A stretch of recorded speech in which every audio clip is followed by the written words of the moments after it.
Hallelujah. Purihin po ang ating Panginoon.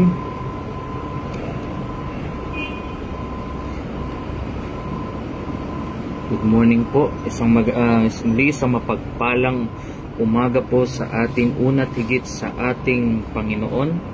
Pangalawa po sa inyo mga kapatid. Ako po si Brother JV Lozada. Dito po tayo sa dako ng Door of Faith Church, Abu Dhabi, United Arab Emirates, sa pangunguna po ng ating Pastor Nervin Abian. Purihin ang ating Panginoon.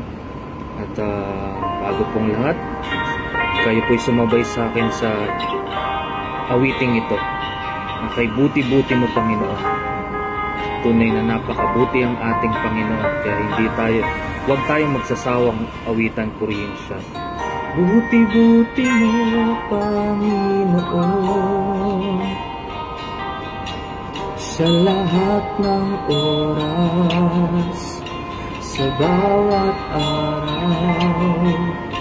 Kayo'y laging tapat kung magmahal. Ang iyong kaawa ay magpawalang hanggan. Hallelujah. Pinupuri, sinasamba kayo, dakilang Diyos at Panginoon. Tunay ngang kayo'y walang katulad, tunay ngang kayo'y hindi nagbabago. Mabuti ang Diyos na sa akin ay nagmamahal. Hallelujah. Maraming salamat po, Panginoon, sa umagang ito, sa pagkakataong ito, Panginoon, na kami po muli makapakinig ng mga salita at maibalik sa inyo na rapat makapuri pagsamba. Hallelujah. Kay buti-buti mo Panginoon sa lahat ng oras, sa bawat araw. Kayo'y laging tapat kung magmahal. Ang iyong kaawa ay magpawalang hanggan. Pinupuri, hallelujah. Pinupuri, sinasamba kayo, dakilang Diyos at Panginoon. Tunay ngang kayo'y walang katulad, tunay ngang kayo'y di nagbabago. Mabuti ang Diyos na sa atin ay nagmamahal. Pinupuri, sinasamba kayo, dakilang Diyos at Panginoon. Tunay ngang kayo'y walang katulad, tunay ngang kayo'y di nagbabago. Mabuti ang Diyos na sa atin ay nagmamahal. Mabuti ang Diyos na sa atin ay nagmamahal. Hallelujah. Purihin kayo, Panginoon. Tayo po'y manalangin para sa ating Panginoon. Hallelujah. Tayo humingi po ng pagsama. Hallelujah. Purihin kayo, Panginoon, muli. Hallelujah. Maraming salamat po muli sa panibagong araw na ito, Panginoon, na pinagkaloob niyo po sa bawat isa. Maraming salamat sa pagkakataong ito na kami po'y muli nagkasama-sama ng aking mga kapatid, Panginoon, ng inyong mga anak at ninyong lingkod. Saan man dako, Panginoon, at panig ng mundo, dalangin po namin patuloy yung pag-isahin ng bawat isa sa isang layunin na kayo lamang yung aming mapaglingkuran at mapapurihan sa aming mga buhay. Dalangin po namin patuloy na pagsama ninyo sa oras na ito, patuloy na ipahayag ninyo, Panginoon, yung nais ninyo, Panginoon, no hindi makita ang aming kainapong, Panginoon, bagkos kundi kayo lamang yung maitaas ang mga buhay. Ito po ang aming dalangin sa pangalan ni Jesus. Amen. Amen. Hallelujah. Muli, isang mapagpalang umaga po muli sa inyo mga kapatid. Una tigit sa ating Panginoon, ako po muli si Brother JV Lozada. Dito po tayo ngayon sa Dorofi Church, Abu Dhabi, United Arab Emirates. Purihin ang ating Panginoon. Isang pagpalang umaga po sa lahat. Isang kagalakan po muli na makapagbahagi ng salita ng ating Panginoon. Hallelujah. Bagamat tunay na tayo ay limitado lamang, ngunit dahil sa biyaya at habag ng ating Panginoon, siya palagi yung sumasama sa atin. At tunay na kapag kasama natin ang Panginoon ay tayo'y patuloy na magtatagumpay. Purihin ang ating Panginoon. At ang akin pong ibabagi sa umagang ito ay sa aklat ng Pahayag, chapter 2, verse 4 to verse 5. Hallelujah. Purihin ang ating Panginoon. Ulitin ko po, Pahayag, chapter 2, verse 4 to verse 5. Ito po ay ang binigyan ko pong ng pamagatang mensahe na ito na muling ibalik ang unang pag-ibig. Muling ibalik ang unang pag-ibig. Medyo ano po yung kumbaga first love. Ang sabi po sa Pahayag chapter 2 verse 4 to verse 5, subalit may isang bagay na ayaw ko sa iyo. Ang pag-ibig mo nung una kang sumampalataya ay nanlalamig na. Alalahanin mo ang dati mong kalagayan, pagsisihan mo at talikuran ang iyong masasamang gawa, at gawin mong muli ang mga ginagawa mo noong una. Kapag hindi ka nagsisi, pupunta ako diyan at aalisin ko sa kinalalagyan ang iyong ilawan. Purihin po ang ating Panginoon. Hallelujah. Purihin ang ating Panginoon.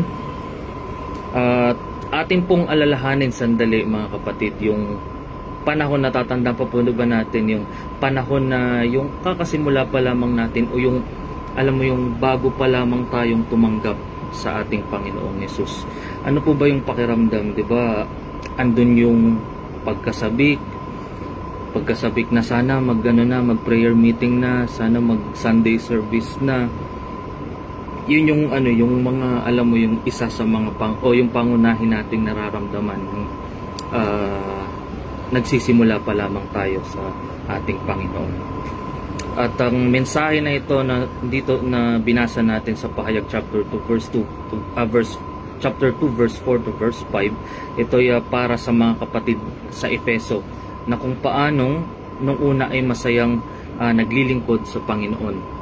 At nung dumating ang kapighatian at pagsubok sa buhay, sila ay nanghina at nanlamig sa pananampalataya. Kaya sinabi dito sa kanina, diba, na sinabi po kanina na kaya sabi sa ating binasa na subalit may isang bagay na ayaw ko sa iyo, ang pag-ibig mo nung unang sumampalataya ka ay nanlalamig na.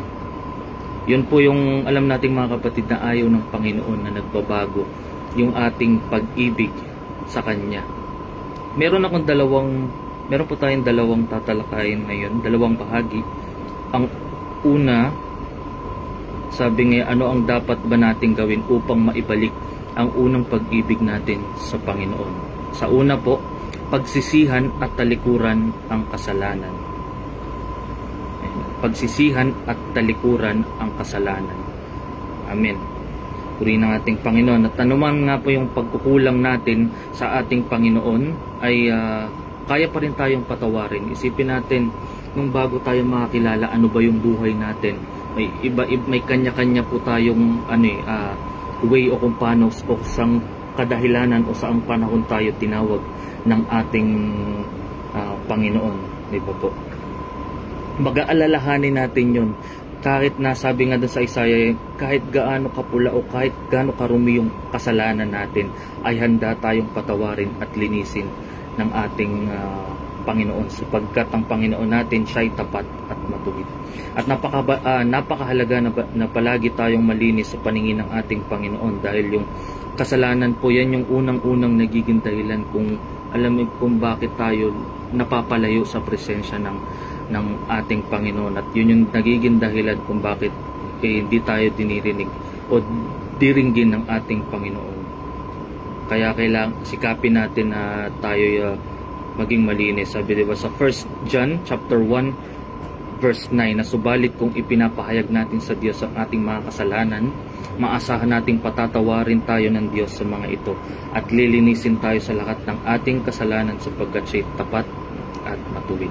At sabi po sa Aklat ng mga Gawa chapter 2 verse 38, at sumagot si Pedro, pagsisihan ninyo talikuran ng inyong mga kasalanan at magpabautismo kayo sa pangalan ni Jesucristo upang kayo'y patawarin at ipagkakaloob sa inyo ang Espiritu Santo. Palaging magkasama ang pagsisisi at pagtalikod, hindi yung alam mo yung merong kasing minsan kahit believer na yung minsan alam mo yun, bumabalik pa rin na kahit alam na yung bagay na yun mali, pero minsan nagagawa pa rin. Pero doon natin makikita yung pag-ibig ng Diyos sa atin na minsan may isip mo na yung paulit-ulit na nagagawa mo na, pero ay ihingi mo ng tawad tapos magagawa mo pa rin. Ibig sabihin nun talaga hindi ka pa talaga tuluyan lumalayo. Kaya palagi nating ipanalangin na yung presensya ng ating Panginoon ay huwag mawalay sa atin. Kasi yun talaga yung kaya sabi niyo, palaging magkasama ang pagsisisi at pagtalikod, at hindi pwede na hihingi lang ng tawad, yun po, at hindi talikuran ang kasalanan. Sabi nga yung totoong lingkod ng ating Panginoon ay yung totoong tumanggap sa Panginoon ay yung totoong binago na. Yung wala na yung dating pagkatao. So, yung totaling tinalikuran na. Totoo mga kapatid na mahirap dahil nandito tayo sa sanlibutan, maraming tukso, ngunit palagi nating isipin na nandyan yung Panginoon. Di natin makakaya kung sa atin lamang kasi tao pa rin tayo, pero dahil sa biyaya at habag ng Panginoon, magagawa natin at mapagtatagumpayan natin yung sanlibutang ito. At pangalawa po, dapat gawin upang maibalik yung unang pag-ibig natin sa Panginoon ay gawin muli ang ginagawa nung unang sumampalataya. Ito yung sa intro natin po kanina, yung ano ba yung pakiramdam natin nung unang tumanggap tayo at nakakilala sa ating Panginoon. Parang sa magkasintahan lang po yan, di ba? Sa sanlibutan. Ano po ba yung pakiramdam natin, yung gaano tayo kainit, kaalab sa paglilingkod sa ating Panginoon? Naway ganun din, upang muli nating mapasigla ang ating espiritual na buhay, ay isang paraan dito, unang-una po yung pagdalo sa anumang gawain ng Panginoon. At importante o mahalaga po yung pakikipag-fellowship sa mga kapatiran natin, yung mga kapwa mananampalataya, para maibalik natin yung mga bagay na yung nakagawian na natin, yung gaya ng pagbabasa, yung pakikinig. Kasi 'di ba nasa pa rin talaga, iba pa rin yung pagkasama natin yung mga kapatid natin sa Panginoon. Yung pagpapalakasan, yun po yung isa sa importante talaga. Palaging yun, nandun na rin yung palaging pag-awit natin na mamakalangit na awitin sa ganung paraan yung paunti, step by step, diba? One step at a time na sabi. Yung maibalik natin yung alab natin, yung pag-ibig natin para sa ating Panginoon. Ano pong sabi sa Hebreo chapter 10 verse 25, na huwag nating kaliligtaan ng pagdalo sa ating mga pagtitipon gaya ng ginagawa ng ilan, at sa halip palakasin natin ang loob ng isa't isa, lalo na ngayong nakikita nating malapit na ang araw ng Panginoon. Amen. Hallelujah. Tunay na naririto na tayo mga kapatid sa mga huling panahon, at nararamdaman at nakikita na natin na napakarami na pong tanda na papalapit na at paparating na ang ating Panginoon. Kaya patuloy tayong maglingkod, magpatuloy tayong sumamba sa ating Panginoon. Although katulad niyan kung dito po sa amin sa UAE, kumbaga andun yung araw, parang ang buhay mo lang dito talaga sa pagiging OFW is magtrabaho, matulog, hintay ng day off. Pero napakabuti ng ating Panginoon kasi patuloy niya pa rin, pag nakita ng Panginoon na nagnanasa ka sa Kanya, na nagnanasa yung puso mo na maglingkod sa Kanya kahit nasaan ka man, sa bahay ka, sasamahan tayo ng ating Panginoon. Andun yung isa sa sinasabi ko palagi na yung palagi tayong humingi ng lakas sa ating Panginoon, dahil lahat ng meron tayo, kung ano man yung narating mo ngayon sa buhay, kung ano mang merong yaman ka, wala yan. Hindi yan dahil sa sarili nating lakas, dahil po yan sa ating Panginoon. Kasi katulad niyan, hindi rin natin madadali yan, ilang taon lang, sabihin natin umabot tayong 70 years old, 80 years, napakabilis lang po ng panahon. Pero alalahanin po natin na wala po tayong madadala. Kaya sabi nga, lahat temporary, lahat ng nandito sa sanlibutan ay panandalian lang. Ngunit yung pangako ng ating Panginoon na buhay na walang hanggan, yun yung palagi nating panghawakan. Sama-sama tayong magpupuri sa ating Panginoon. At sa huli po, hindi po ako masyadong magtatagal sa ano to. Ito po sa huli, nais ng Diyos na ang bawat isa na kanyang iniligtas ay manatiling maalab ang pag-ibig sa Kanya. At wag po yung pabago-bago yung ating paglilingkod. Pero syempre hindi po natin ito magagawa ng sa sarili natin, tulad ng sabi po natin kanina. Ngunit sa tulong ng banal na Espiritu na nagpapalakas po sa atin. Sa buhay natin bilang magkakapatid kay Kristo, mga kapatid, ay naroon yung ating malasakit sa bawat isa. Magawa natin kamustahin, kamusta na kaya si brother, si sister, ganyan. Magpalakasan tayo, ipanalangin natin yung bawat isa na mag-alab yung pag-ibig natin sa ating Panginoon. Tigit sa lahat, patuloy po nating ipanalangin lahat po ng ating mga leader, dahil palagi din po nila tayong ipinapanalangin, mga kapatid. Kaya kung may nanlalamig, ay tulungan natin makabalik sa gawain ng Panginoon, dahil masaya ang sama-sama. Ito, mga kapatid, palagi nating isipin na masaya ang sama-samang naglilingkod po bilang magkakapatid sa Panginoon. Hallelujah. Purihin ang ating Panginoon. Kaya ako po'y patuloy na nagagalak sa pagkakataong ito na muli ay makapagbahagi ng salita ng ating Panginoon. Dito po sa UAE ngayon medyo summer pa. Kaya kahit madaling araw mahinit po talaga. Ngunit purihin palagi ang ating Panginoon nasa saan man tayong dako, naway patuloy na mapapurihan sa ating buhay. Ayun po, medyo nawala po yung internet natin. Hallelujah, purihin ang ating Panginoon. Ayun po, purihin ang ating Panginoon. Tayo po ay manalangin.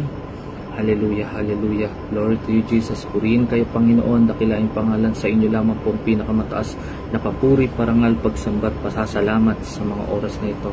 Muli, maraming salamat po, Panginoon, sa katagumpayan, Panginoon, ng morning devotion namin, Panginoon, ng inyong mga anak. Saan man dakot panig ng mundo, Panginoon, patuloy niyo pakabalutin ng aming puso't isipan. Anumang gawa ng kaaway, hindi makapanaig sa bawat isa sa pangalan ng Jesus in Jesus name. Patuloy niyong pagpalain ng bawat isa, patuloy niyong pagkaloob yung anumang nasa unais ng bawat isa, Panginoon, ay patuloy na kayo lamang yung maitaas ang mga buhay. Dalangin po namin, Panginoon, yung patuloy na pagsama ng inyong banal na Espiritu, dahil tunay na wala po kami magagawang pamahiwalay sa inyo, Panginoon. Maraming salamat po, Panginoon. Purihin kayo, Panginoon. Dakilain niyo yung pangalan. Muli sa inyo po na yung patuloy na tinataas at pinagkakatiwala ang lahat ng ito. Naway palagi yung kalooban niyo lang po ang masunod sa aming mga buhay. Muli sa inyo po ang pinakamataas na papuri, parangal, pagsambat, pasasalamat sa pangalan ni Jesus. Amen. Amen. Hallelujah. Purihin po ang ating Panginoon. To God be all the glory po. God bless po. Muli isa mapagpalang umaga po muli mula dito sa dako ng Door of Faith Church, Abu Dhabi, United Arab Emirates. God bless po sa lahat. To God be all the glory.